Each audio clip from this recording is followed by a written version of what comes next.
Hi hello.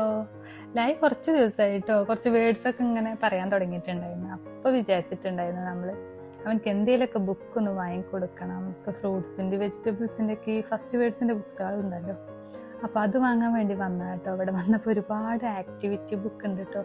Day to ഡേയിലാണ് വന്നിട്ടുള്ളത്. അവനിപ്പോൾ ചില ഫ്രൂട്ട്സിൻ്റെ പേരൊക്കെ ഇങ്ങനെ ഫൈൻഡ് ഔട്ട് ചെയ്യാൻ തുടങ്ങിയിട്ടുണ്ട് കേട്ടോ. ബനാന, ആപ്പിള്, ഓറഞ്ച് അങ്ങനത്തെ ഒക്കെ ഇങ്ങനെ അവന് കൊടുക്കണോണ്ട് തന്നെ നമ്മൾ ഡെയിലി അവന് ഫ്രൂട്ട്സ് ഇങ്ങനെ കൊടുക്കണോണ്ട് തന്നെ അവന് ഓരോന്നും മനസ്സിലാവാൻ തുടങ്ങിയിട്ടുണ്ട്. അപ്പം നമ്മൾ ചെറിയൊരു ബുക്കൊക്കെ വാങ്ങിക്കൊടുക്കുകയാണെന്നുണ്ടെങ്കിൽ പെട്ടെന്ന് അവനക്ക് അത് വേർഡ്സ് ഒക്കെ പഠിക്കാലോ വിചാരിച്ചിട്ടാട്ടോ.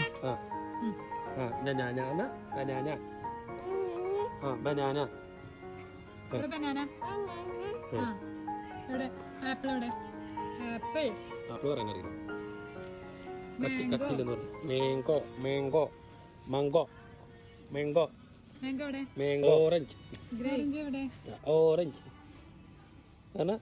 ഓറഞ്ച്. പിന്നെ ചില ആനിമൽസിന്റെ പേരൊക്കെ അവന് പറയുന്നുണ്ട് കേട്ടോ. ക്യാറ്റ്, കൗ അങ്ങനത്തെ ഒക്കെ പറയുന്നുണ്ട് കേട്ടോ. അപ്പോൾ നമ്മൾ എന്തായാലും ഈ അവനക്ക് പെട്ടെന്ന് ക്യാച്ച് ചെയ്യാൻ പറ്റുന്ന ഫ്ലാഷ് കാർഡ് അങ്ങനത്തെ ഒക്കെ വാങ്ങാൻ വിചാരിച്ച് വന്നതാണ്. പിന്നെ ഇവിടെ വന്നപ്പോൾ കണ്ടതാണ് ചെറിയ ക്യൂട്ടായിട്ടുള്ള റൈസർ കാര്യങ്ങൾ അങ്ങനത്തെ ഒക്കെ കേട്ടോ. പണ്ടത്തെ കാലത്തൊന്നും ഇങ്ങനത്തെ ഇല്ലല്ലോ, ഇപ്പോഴല്ലേ ഇങ്ങനത്തെ എല്ലാ ഐറ്റംസും ഉണ്ട്. കാണാൻ തന്നെ നല്ല ഭംഗിയാട്ടോ. പിന്നെ അവന് പതിവ് പോലെ തന്നെ അവിടുത്തെ കലാപരിപാടി കാര്യങ്ങളൊക്കെ തുടങ്ങി.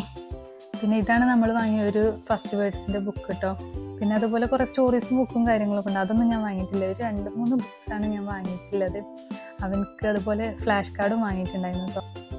അതിന് ഇംഗ്ലീഷിൽ പറഞ്ഞിട്ടില്ലെങ്കിൽ നമുക്ക് മലയാളത്തിലൊക്കെ പറഞ്ഞു കൊടുക്കുകയാണെന്നുണ്ടെങ്കിൽ അവർക്ക് സാധനങ്ങൾ തിരിച്ചറിയാൻ പറ്റും കേട്ടോ. വേർഡ്സ് ചിലപ്പോൾ കറക്റ്റ് അങ്ങോട്ട് പറഞ്ഞിട്ടില്ലെങ്കിൽ നമ്മൾ ഒരുപാട് തവണ റിപ്പീറ്റ് ചെയ്ത് പറയാൻ തുടങ്ങുമ്പോൾ അവരതിങ്ങനെ പറഞ്ഞോളൂ കേട്ടോ. ഇപ്പോൾ ഫസ്റ്റ് നമ്മൾ പറയുമ്പോഴൊന്നും അവർ പറയില്ല, പക്ഷെ അത് റിപ്പീറ്റ് ചെയ്ത് നമ്മളിങ്ങനെ പറയുമ്പോൾ അവർക്കത് മനസ്സിലാവും കേട്ടോ. ഇപ്പോൾ ജാക്ക് ഫ്രൂട്ടൊക്കെ കാണുമ്പോൾ ചക്ക എന്നുള്ള വാക്കൊക്കെ അങ്ങനത്തെ ഒക്കെ പെട്ടെന്ന് അവന് ക്യാച്ച് ചെയ്യുന്നുണ്ട് കേട്ടോ. അതുകൊണ്ട് തന്നെ ഞാൻ വെജിറ്റബിൾസിൻ്റെ ഫ്ലാഷ് കാർഡും കാര്യങ്ങളൊക്കെ വാങ്ങിയിട്ടുണ്ടായിരുന്നു.